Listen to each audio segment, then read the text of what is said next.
Germany, in 1472, a city where crime was licensed by the city itself.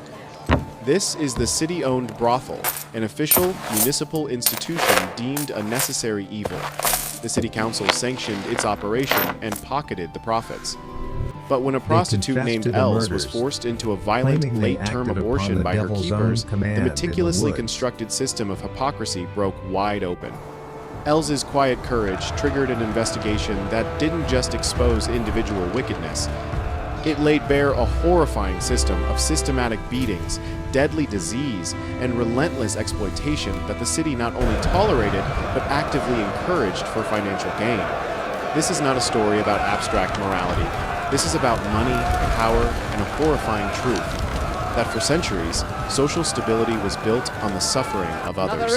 Don't look away. You're about to see the first bring your friend thin over crack here, we're in that thirsty. wall of hypocrisy. The evil necessity and the price of profit. Nordlingen, 1472. A freezing night. A young woman, a prostitute in the municipal brothel, carried thin soup, her hands shaking. She was weeks into a pregnancy, forced to work regardless. Then, suddenly, her stomach was flat. In that confined room, a foul concoction was mixed into her wine, a violent act of chemical expulsion.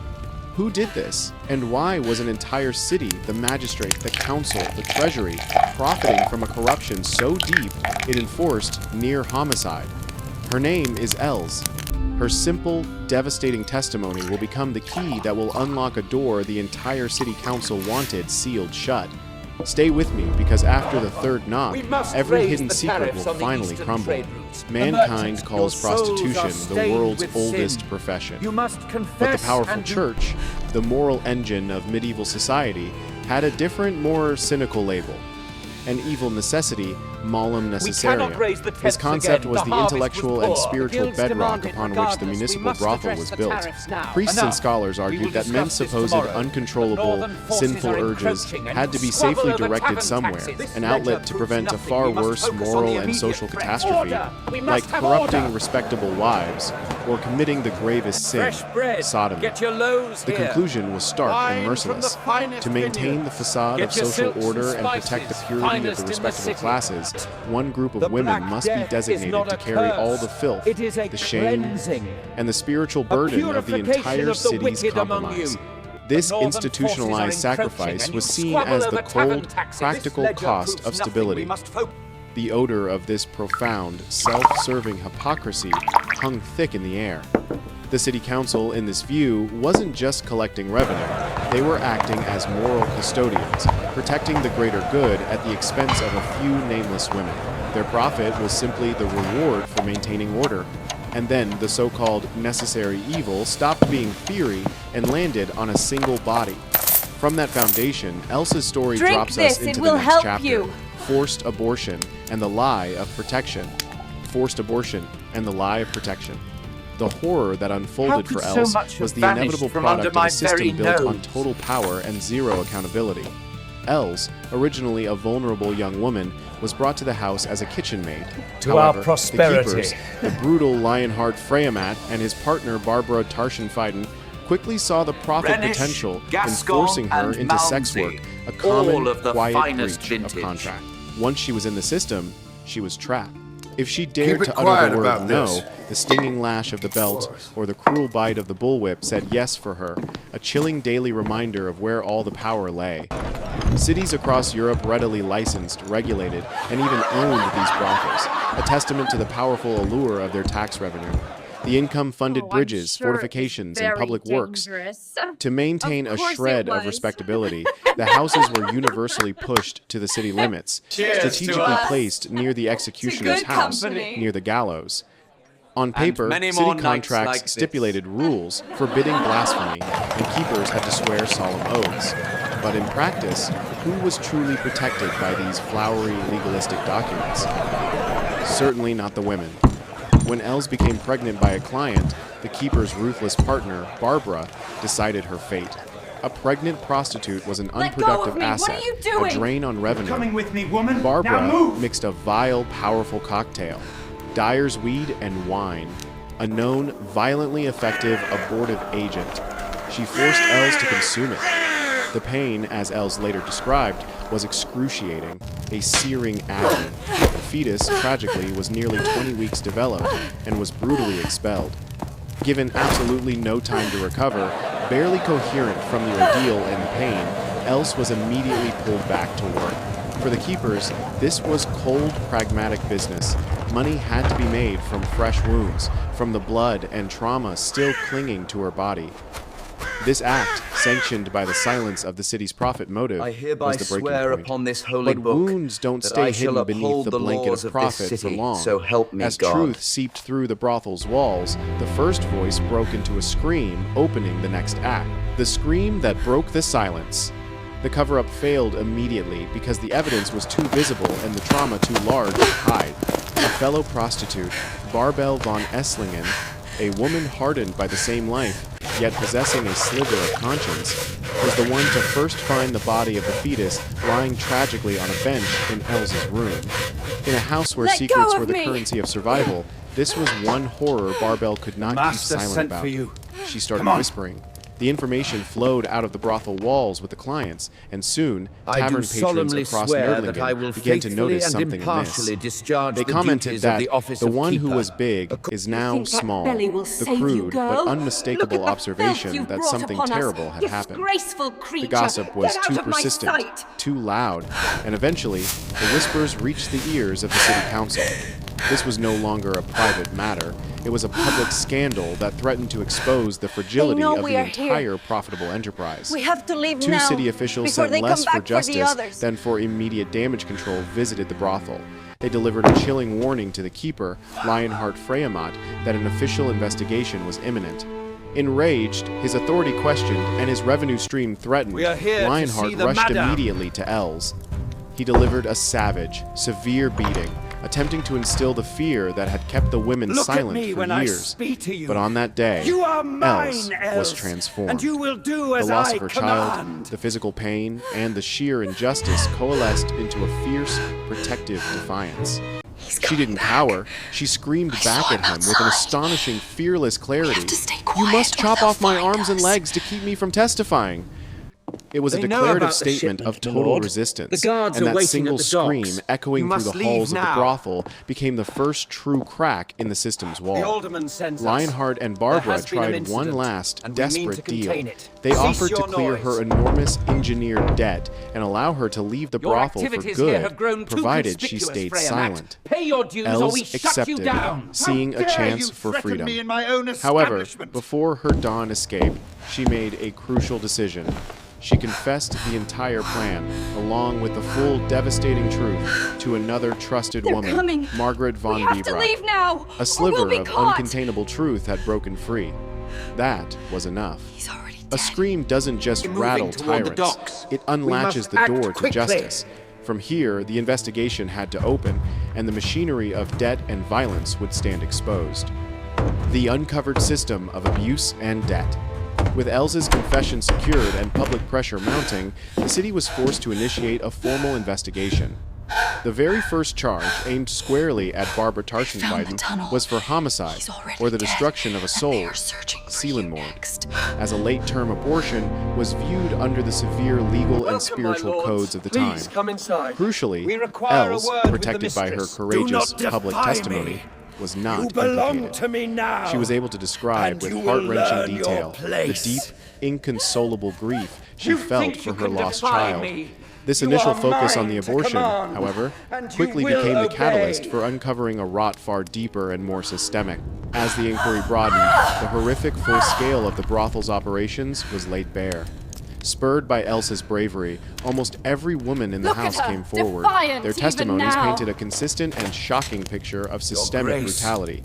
They were beaten viciously for the slightest infraction. Often, for the simple act of refusing a client they found repulsive. The keepers weaponized every necessity of life to maintain control. The women's personal clothes were confiscated and held for ransom, a tactic designed to perpetually keep them indebted and unable to flee with dignity. Even the law was ignored. They were forced to work, a grueling, non-stop schedule, even during holy days and during menstruation, a specific illegal violation of the official city contract that promised them rest.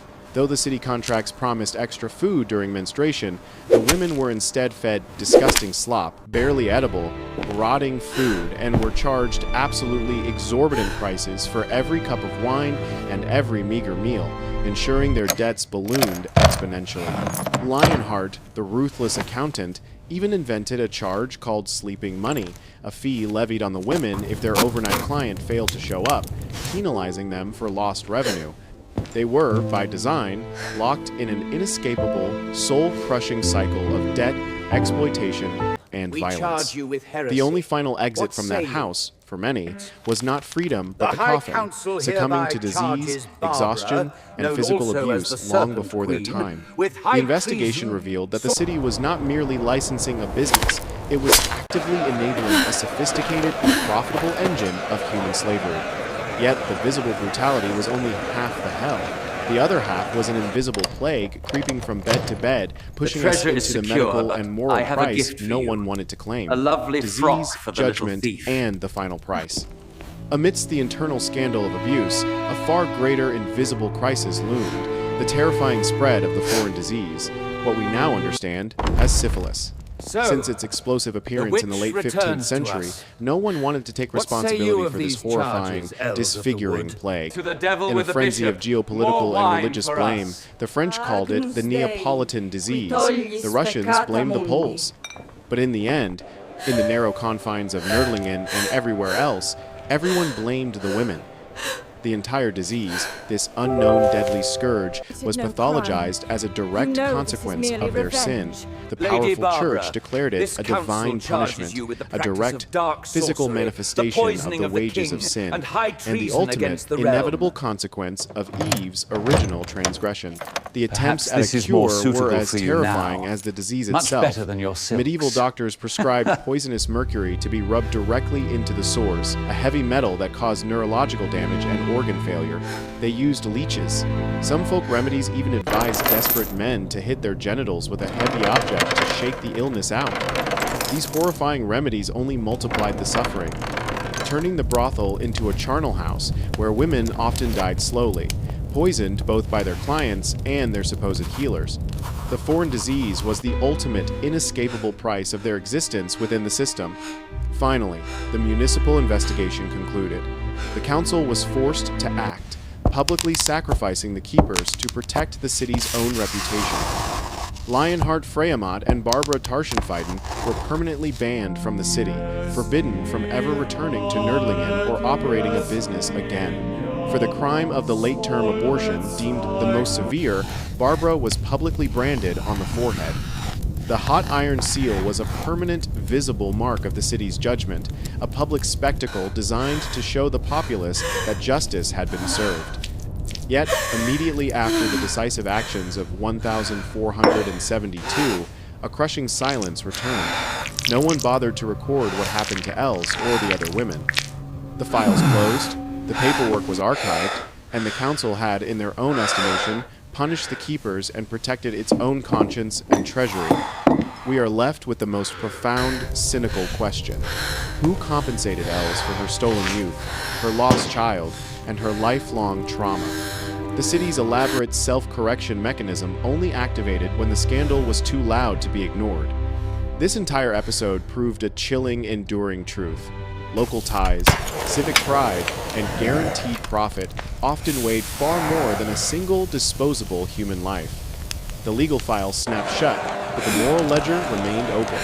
That unresolved space leads us to the mirror of power the final section holds up to each of us. The mirror of power and the call to action. The harrowing, forgotten story of Els and the Nördlingen brothel is a profound lesson that teaches us four essential, unsettling truths about power, society, and morality that are as relevant today as they were in 1472. 1. The system, in its relentless pursuit of order and revenue, will always find a way to legalize exploitation and call it stability. By officially owning the brothel, Nördlingen didn't abolish the sin, it merely integrated it into the civic budget, giving institutional cover to a crime. They sanitized the filth with a city seal and called it an evil necessity. 2. The law is often selectively blind. It will only find the rot at the heart of the matter if someone shoves the door open with a scream of undeniable truth. Ells's testimony was the only thing capable of forcing the hand of a council that preferred comfortable ignorance. Justice rarely comes knocking. It must be dragged into the light. 3. Silence is the most potent weapon of the powerful, but it's the most treacherous trap for the vulnerable. The beatings, the threats, the debt slavery, all were designed to enforce silence. Elsa's decision to speak was an act of profound, revolutionary defiance. 4. When profit is on the table, morality often takes a swift and decisive backseat. The scandal only became actionable when the revenue stream was jeopardized by public outrage, not when the abuse began. The city's primary loyalty was to the bottom line and its public image, not to the safety of the women it employed. This history demands a personal reckoning. You must inhabit the shoes of the characters whose moral choices defined this tragedy. If you were Els, would you choose to speak your truth to the powerful Lionheart, or would you take the deal for freedom and be forever silent? If you were Barbell, would you risk the inevitable retribution and potential expulsion to speak out? And finally, if you were on the city council, would you open the investigation out of a true hunger for justice? Or would your decision be driven purely by the fear that the crowd would mention your name in the tavern tonight? Answer those 3 questions honestly, and you'll understand precisely why this story matters. It's not distant history. It's a terrifying, perfect mirror of how power works, and the moral compromises we are all asked to make. You're still here? Good. Because you've seen a blueprint of exploitation, you've seen how a city turned vice into revenue and tragically transformed human beings into cost. The system looked unshakable. He found me. But all it took for that entire structure to shake was one scream, the scream of a single woman who refused to let her pain be silenced.